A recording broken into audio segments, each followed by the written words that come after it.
Halo, assalamualaikum warahmatullahi wabarakatuh.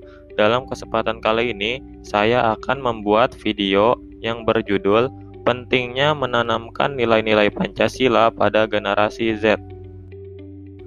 Mempelajari nilai-nilai Pancasila merupakan bagian dari pembentukan karakter bangsa yang mencerminkan jati diri Indonesia yang multikultural. Oleh karena itu, Pancasila dipandang sebagai sistem pengetahuan sekaligus ideologi yang harus diterapkan bagi seluruh warga Indonesia. Pentingnya menanamkan nilai-nilai Pancasila pada generasi Z adalah Pancasila dijadikan sebagai benteng dari perbuatan yang tidak sesuai dengan nilai Pancasila. Ada beberapa contoh masalah akibat tidak ditanamkannya nilai-nilai Pancasila pada generasi muda. Di antaranya adalah kasus SARA, korupsi, penegakan hukum yang lemah, dan pengelolaan sumber daya yang buruk. Dan juga pentingnya menanamkan nilai-nilai Pancasila dikarenakan adanya kewaspadaan terhadap ideologi baru yang bisa membuat ideologi kita yaitu Pancasila malah tergantikan oleh nilai-nilai dari ideologi luar tersebut. Oleh sebab itu, nilai-nilai Pancasila harus bisa diaplikasikan oleh setiap warga negara Indonesia dalam kehidupan sehari-hari. Setiap individu dapat berpartisipasi dalam upaya pencegahan dan menghentikan berbagai tindak kejahatan dengan cara cerdas dan damai. Jika sudah bisa diaplikasikan di kehidupan sehari-hari, saya yakin bangsa Indonesia akan menjadi bangsa yang besar. Lalu, apa manfaat dari media sosial sebagai revitalisasi nilai-nilai Pancasila bagi generasi Z? Pemanfaatan media sosial dipandang penting, mengingat mahasiswa sekarang termasuk kalangan milenial, di mana mereka memiliki keunikan untuk berkreatif dalam menciptakan gagasan, terkoneksi dengan jaringan pertemanan menggunakan media sosial, dan memiliki kepercayaan diri yang tinggi.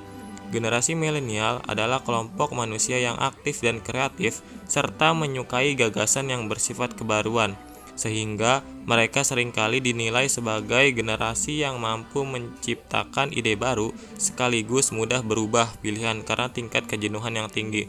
Selain itu, media sosial menjadi sarana yang tidak terlepaskan dalam kesehariannya, di mana mereka ingin selalu berbagi apapun melalui sarana media sosial.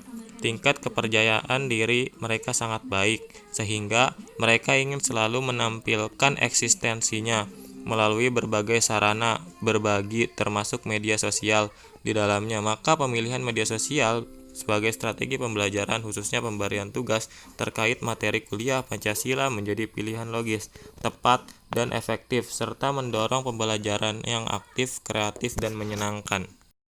Mahasiswa diajak mengembangkan kreativitas dan menghubungkan teori dalam pembelajaran Pancasila di kelas dengan dunia realitas kehidupan sehari-hari. Mereka tidak hanya mempelajari Pancasila dalam ruang kelas, melainkan dituntut berpikir kreatif, membuat gagasan yang dipaparkan dalam media sosial mereka sebagai ajang berbagi kreativitas atas nilai Pancasila yang diajarkan di bangku perkuliahan. Penyebaran akan nilai Pancasila juga akan tersampaikan lebih luas, mengingat terjadi interaksi saling balas komentar. Karya mereka akan di-like dan dilihat para penonton. Dalam konten media sosial terdapat sejumlah aspek fungsional, seperti percakapan, sharing, kehadiran, hubungan, reputasi, dan kelompok.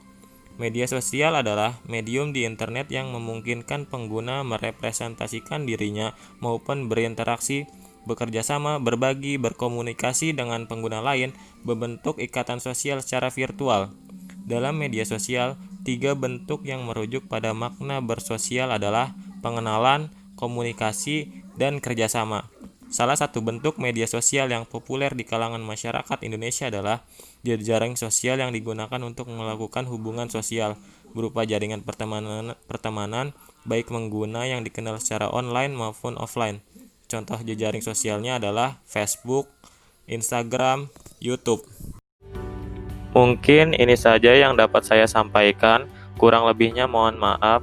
Wassalamualaikum warahmatullahi wabarakatuh.